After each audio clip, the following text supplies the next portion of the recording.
Today, we're repainting this Piccolo figure from Dragon Ball Z in a cel-shaded style to look like he just came out of the anime.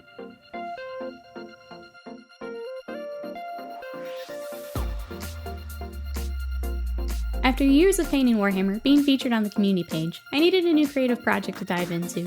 I found a few people on Instagram and Twitter doing these anime repaints. I thought it was the perfect thing to combine my love of painting and anime and manga, so I wanted to give it a try myself. This is my second repaint. My first was Vegeta, which I'll link here. I learned a lot from that project, bringing over some of that to this paint to make it even better. Piccolo is my favorite character from Dragon Ball, so he had to be up next. As my Twitch chat knows, and you may have guessed from my corner, I'm a bit of a Piccolo simp. He's my comfort character, my anime crush, all rolled into one. I was really feeling the pressure to really go out on this paint and unleash his hidden potential. Here's how I painted in the anime cel-shaded. First, let's take a look at the figure itself. This is a Band Presto Solid Edgeworks Piccolo version A. There's also a version B, which has him throwing his cloak with the turban still on. These scenes are basically back-to-back in the anime, which is fun. I really love the classic wrist neck crack that he does in the manga though, so I went with this one, at least for now. As we unbox the figure, we'll see that it's in two pieces, separated at the torso, again similar to the Vegeta kit. These kits normally have a piece that helps with displaying the figure that the feet will either rest against or slot into. This one actually uses his cloak for this, you can see it here on the far right. This unboxing is fun because its little antenna also get a special cardboard shield to protect them and his face. I'll remove that here in just a moment with the tape.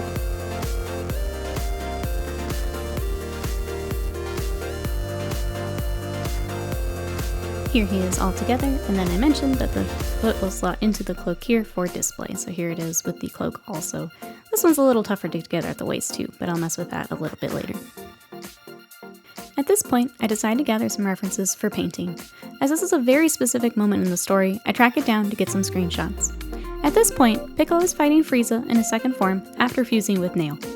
I mentioned that the version B of this figure is just seconds before, which is fun to see as an option in this line of figures.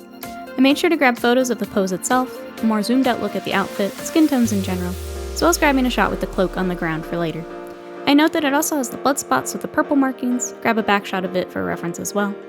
This outfit is pretty flat, similar to the Vegeta paint, so I went ahead and pulled a few images from Super to help with the highlight color. His colors do change quite a bit throughout the series, but good to have some references. While I'm really trying to recreate the scene, I want to have a highlight ready just in case. I feel the contrast is probably needed. Plus, he's just too cute here. I may have gotten distracted again. With references gathered, I start prep. I'll be removing mold lines with a combo of my X-Acto knife and sanding sticks. I'll link those in the description if anyone would like to try those for themselves. Really just trying to smooth everything out the best I can. I also noticed a bit of excess glue where his little antenna are glued in.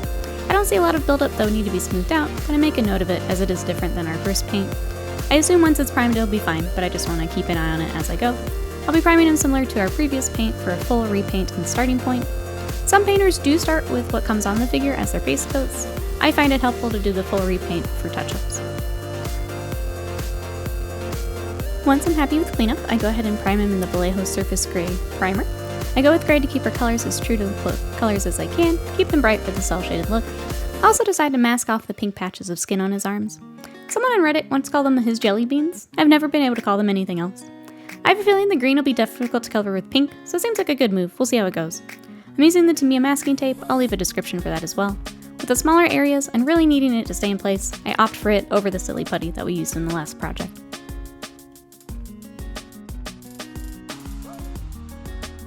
And with taping done, it's time to start painting. If you'd like a full color breakdown and more in-depth explanation and tutorials for each of these sections, there are separate videos available for my YouTube members. You'll find the playlist on my page, and I'll also link it in the description. If you'd like just more in-depth for each of these, consider a membership. I decided to start with airbrushing his skin tone to keep the very bright, saturated green that he has in Z. His skin tone does change a bit throughout the series. It's more desaturated in Super, so I'm going to keep that color scheme for the figure later down the road. I'll use the bright green as the base and then shade down for the cel shading. I found this was easier to work with.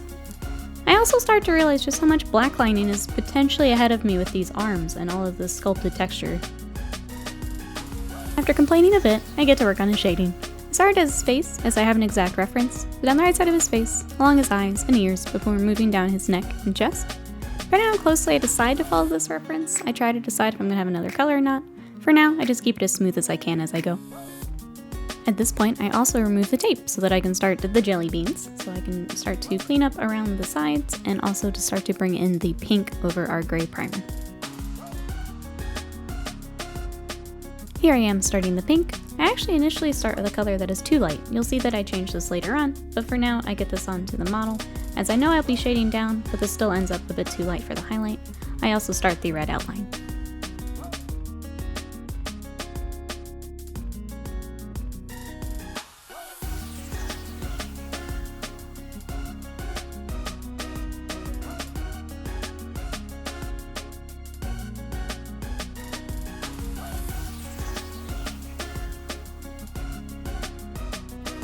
At this point, you'll see that I went back with another pink, a little bit stronger, and I'm shading here. As soon as I get the shading on this pink, I also begin the black lining on the arms to help these different places pop out. You'll see that I also start some of this along the face. Basically, anywhere I have the skin tone started, I start to bring it together with the black lining.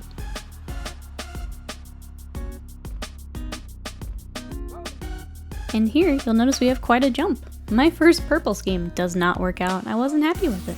So off screen, I went ahead and tried a couple different combinations, and this is the one I was happiest with.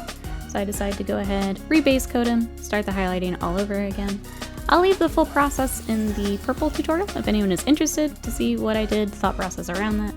But for this, decided to pick up here. But that is that jump you see here as I continue to work the purple.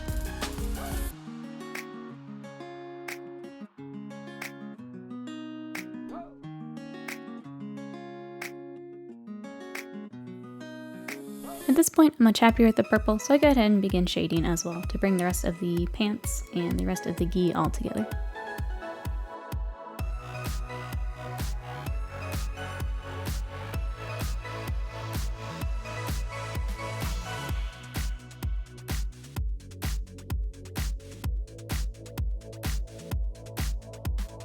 Shading done, it's time for black lining, and then I'll get to do this all over again on the back.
With the purple where I want it, I go ahead and start his obi, or the belt here around his waist. I'm going to go with the light blue from the anime.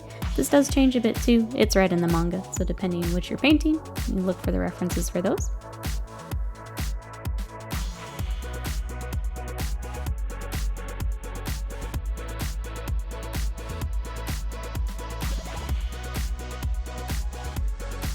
And with the black lining for that done, now he's really starting to feel like Piccolo, but I'm not super happy with those arms, so let's go back to those.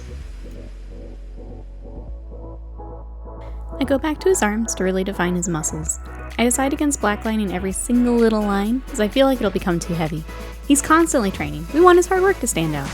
I go ahead and I fix my shading around the muscle groups. I do any skin touch-ups I fade kind of along the way as I have these colors out and on my palette before I move back up to his face and neck.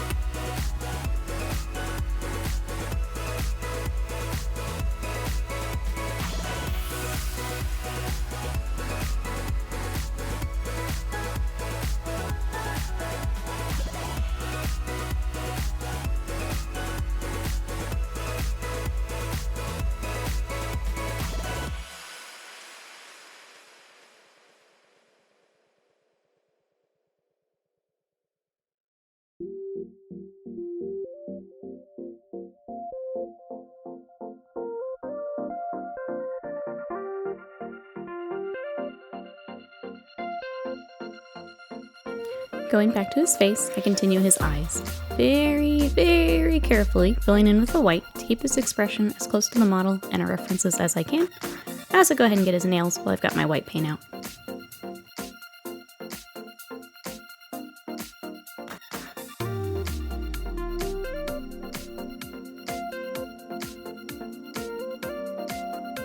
Here, I do a bit more touch-up and shading to really define the rest of his features.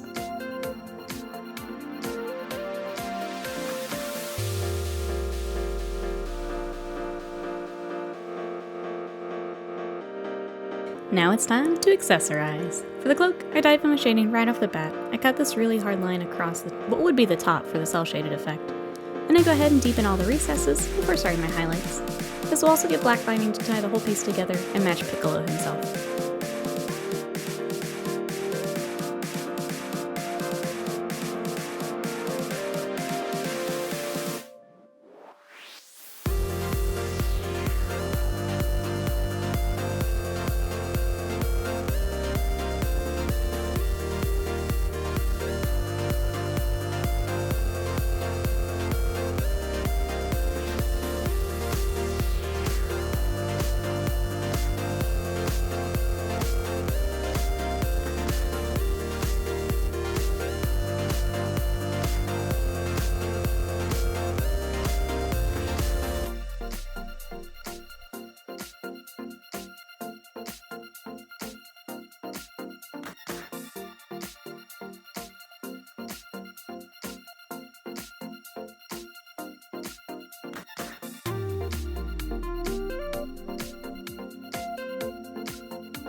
I decided to leave the purple blood splotches off, as I don't think it'll work very well on the miniature itself since we have so much purple in this gi.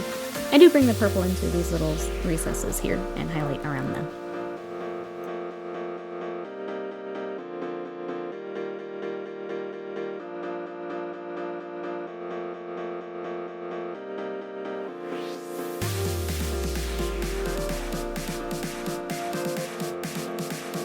And last but not least, his shoes. I keep a bright orange for these to match our scheme. These also change a bit throughout the series compared to the manga. I'm enjoying the saturated scheme for this piece, so we're going bright. Similar to the other sections, I'll shade these and blackline to match.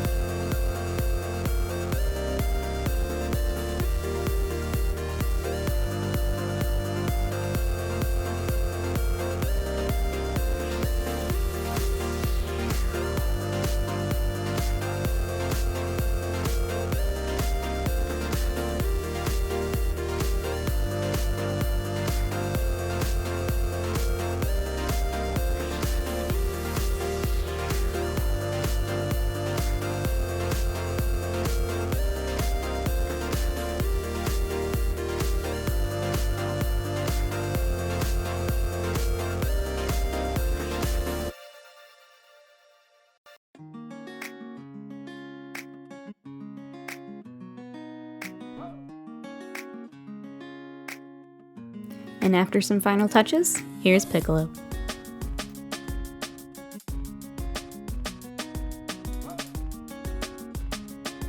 And here he is! I learned a lot from this paint. He was very, very different from Vegeta, between obviously very different color scheme, the sculpting on his arms, all the different lines and things there, how we get the muscles to kind of stand out there.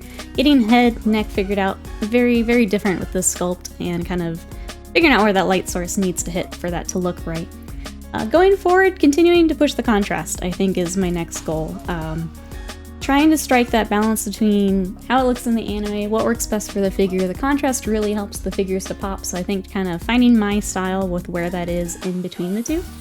If you would like to see my specific thoughts and more detailed for each little section, if maybe you want to paint your own Piccolo, there are tutorials. The first one is up to date. It is for his skin tones, so the green and then also his little arm jelly beans. That will be up to date. We've got a few more coming, so another one will be for his purple gi and the blue obi. We've also got one for his shoes and his cloak, and then one specifically for his face and kind of that neck area that I had a little bit of trouble with. So I wanted to share my thoughts as I approach that for anyone else who may be trying the cel-shaded effect. So if you're interested in that, those are all going to be available to our members. Consider a membership if you would like those tutorials. We will have more coming for both anime repaints, Warhammer, Kingdom Death. That's where I'm going to be putting my tutorial content. So if you would like more of that, consider a membership here. With Piccolo now together, I do have another one lined up. This one's actually a 2-for-1. So this is Goku and Frieza. My amazing Twitch community actually purchased this for me as we were doing our repaint, so thank you to those who chipped in. But we will be doing a similar video and tutorial, so if you're interested, make sure to like, subscribe, come back to check that one out. Speaking of Twitch, we do stream over on Twitch 3 times a week. I'll put that link in the comment if you'd like to come hobby with us. Thank you so much for watching. We'll catch you next time. Bye-bye.